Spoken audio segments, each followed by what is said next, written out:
It says that this church, this building, it is built on the foundation of the apostles and prophets, Christ himself being the cornerstone. And so let's first talk about the cornerstone for a minute.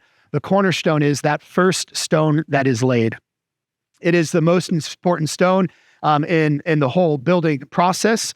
It becomes the stone that everything else is modeled after. Okay? It is the stone that every other stone, by which every other stone is measured. It's going to set the angle and the trajectory and the shape of everything else that is laid after it.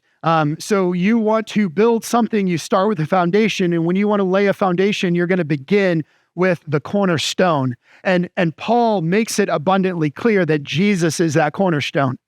That you want to measure a healthy church, then you don't want to measure a healthy church against other churches. You want to measure a healthy church against Jesus, right? Jesus is perfect theology. You want to know what right orthodoxy looks like, you're going to look at Jesus. You want to know what orthopraxy looks like, that is right practice, you're going to look at Jesus. You want to know what orthocardy looks like, which is right heart, you're going to look at Jesus.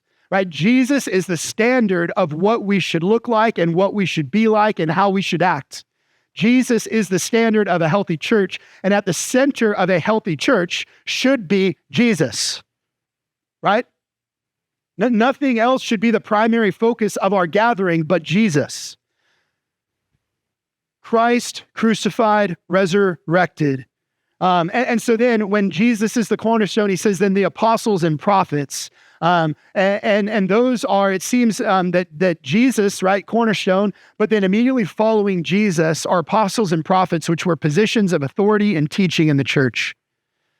Okay. And so it is the foundation, Jesus being the cornerstone, but that foundation that is laid by the early church and the leaders of that early church as they taught and set an example. That was a foundation that we are to build upon. We are not to veer away from Christ.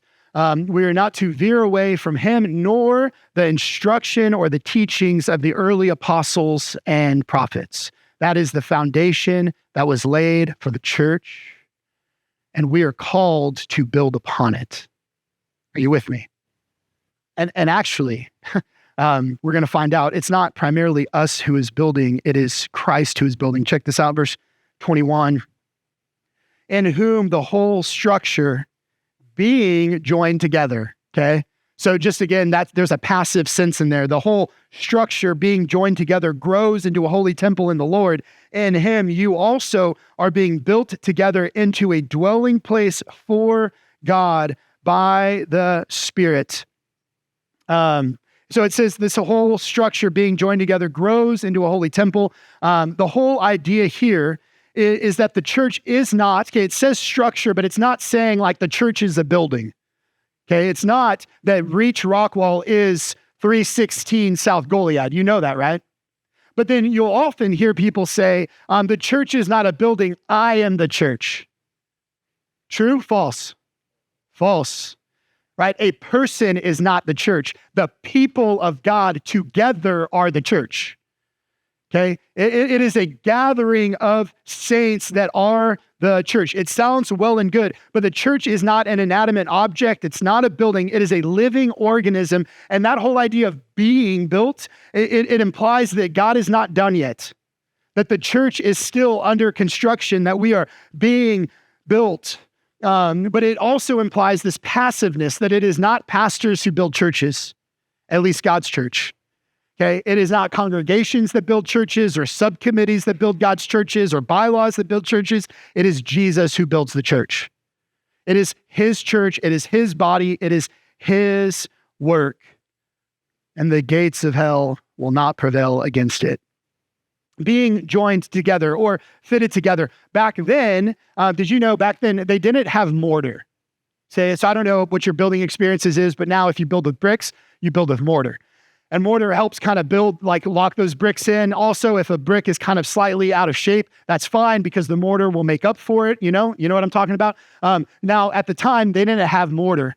And so what they did was they would shape and form the stones and chisel the stones to exactly fit next to the stones right next to it. right? And then those stones would be placed together and fit and made exactly for one another. Likewise, those who were once enemies are now families. And as members of God's household, it says that we grow by being carefully fitted together, right? We grow, in whom the whole structure being joined together grows into a holy temple. So here's the reality. Check this out. If you look around the room right now, or you think about your gospel community, or you think about the people that you worship alongside like this morning, God has carefully fit us together, and we need one another in order to grow. And you did not fit yourself in this place. God brought you here. And God chose the stones to your left and to your right. He chose, get this, he chose the people that you meet with on a regular basis in small groups. And some of them you like and some of them you don't, you know? But here's the reality. This is God's doing. You will, in the early church, a churchless Christian was unheard of. 100% true would be also that a churchless Christian does not grow.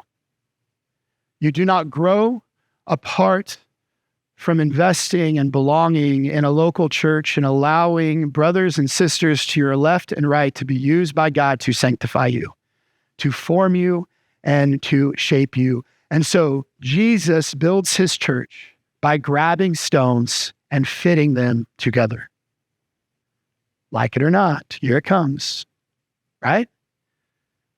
Like that's God's design for healthy Christians, healthy churches to grow.